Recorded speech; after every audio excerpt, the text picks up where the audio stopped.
nanti bikin agenda saat Ramadan. Ya, supaya nggak pusing nanti. Kalau masuk hari pertama apa yang dikerjakan, hari kedua apa yang dikerjakan, subuh apa, siang apa, sore apa. Cuman nanti saya berikan 3 yang pokok ini. Ada 3.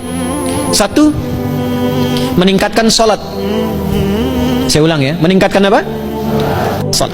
Kalau meningkat secara singkatnya berarti bertambah dari yang sekedar fardu, tambah dengan apa? Sunnah. Maka dari sekarang keluarkan semua jenis sholat-sholat sunnah. Keluarkan dari sekarang apa saja, siang dan malamnya. Yang rawatib ada berapa rawatib? Rawatib 12. Ya, rawatib itu yang melekat dengan sholat fardu dan menentukan untuk memperbaiki sholat fardu. Menambah. Jadi kalau kurang khusyuk ditambah dengan sunnahnya disebut rawatib. Bisa sebelum, bisa setelah sholat fardu. Ada 12 dari hadis Nabi sallallahu alaihi wasallam. Man shalla isnatai asyrata raka'atan, siapa yang sholat 12 rakaat fi yaumin wa lailatin, yang mengiringi sholat fardu siang dan malam. Ya, bunyalahu bihinna baitun fil jannah, maka akan dibangunkan baginya satu rumah di surga kalau konsisten menunaikan 12 itu sampai meninggal dunia. Sahabat yang mendengar itu mengatakan kompak semuanya, sejak mendengar hadis itu kami usahakan istiqomah sampai meninggal tidak meninggalkannya. 12 itu 2 sebelum subuh, cepat. 4 sebelum zuhur, 2 setelah zuhur, 2 setelah maghrib, 2 setelah isya. 2 rakaat sebelum subuh, 4 rakaat sebelum zuhur. Kalau nggak bisa 4 rakaat karena terbatas waktunya, boleh 2 rakaat khusus untuk sebelum zuhur. Kalau nggak bisa 4, boleh berapa? 2. Dalilnya hadis Ibnu Umar radhiyallahu taala anhuma. Kata beliau, hafidtu asyra rakaatin, saya hafal 10 rakaat dari Nabi sallallahu alaihi wasallam salat sunnah. Maka menyebutkan sebelum zuhur 2 rakaat. Baik, jadi 12 ya. 2 sebelum subuh, 4 sebelum zuhur, 2 setelah zuhur, 2 setelah maghrib, 2 setelah isya. Ini yang disebut dengan rawatib. Jamak dari kata ratib.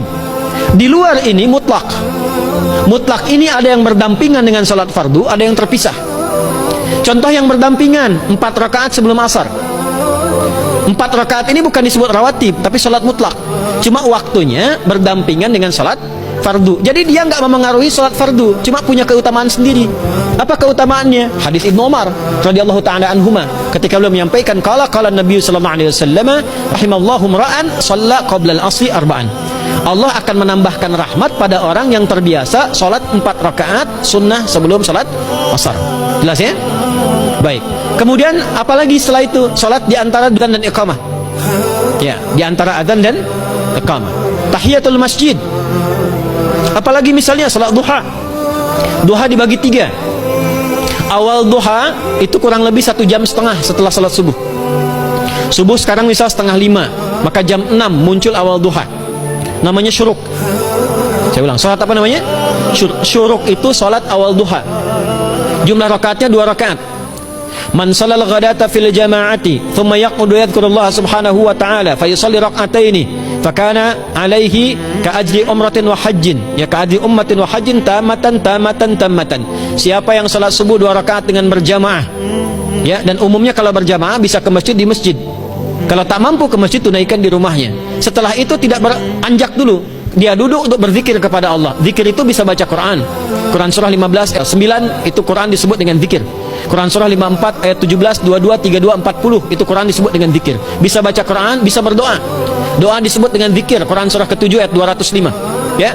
Bisa dengan apa lagi? Bertafakkur, ya, mengaji, ta'lim, itu disebut dengan zikir. Ali Imran ayat 190 191. Alladzina yadhkuruna Allaha qiyaman wa qu'udan wa 'ala junubihim wa yatafakkaruna fi khalqis samawati wal ard, ya, disebut dengan zikir. Bisa bertasbih, zikir pagi petang, kalimat-kalimat thayyibah, ada itu di Quran surah keempat ayat 103. Jadi habis salat subuh zikir dulu, doa dulu, zikir dulu, belajar dulu, tafsir dulu. Setelah itu muncul syuruk. Perjalanannya disebut isyraq, melewati masyrik, 1 tombak bayangan, dia salat 2 rakaat, itu pahala salatnya senilai haji dan umrah. Sempurna. Bukan sudah haji, bukan. Mau kemana? Ibu mau haji dulu? Tidak. Ya, hajinya nanti bulan Dzulhijjah. Tapi senilai haji dan umrah itu 2 rakaat. Awal duha disebut apa? Syuruk. Pertengahan duha sekitar jam 9 jam 10. Jumlahnya 2 sampai 4 rakaat. Ya, 2 sampai 4 rakaat. Apa fungsinya? 1, mengganti seluruh zikir yang ada dalam tubuh kita. Mata berzikir, telinga berzikir, lisan berzikir, bisa diganti dengan 2 rakaat duha. Itu waktunya pertengahan duha. Kurang lebih dari jam 8, 9, 10 lah, kurang lebih 3 jam itu, ya. Yang kedua, bisa menghambat atau menghentikan, menahan satu musibah umum. Misal ada kebanjiran nih atau macet nih. Orang-orang kena macet. Bapak yang biasa sholat duha pertengahan itu tiba-tiba ditolong oleh Allah, dibebaskan. Tiba-tiba ada orang datang, Pak lewat sini di sana macet, atau dibimbing ada kontraflow. Itu manfaatnya duha tuh. Yang pertengahan. Yang terakhir adalah akhir duha, sekitar jam 10 sampai jam 11 menjelang ke zuhur.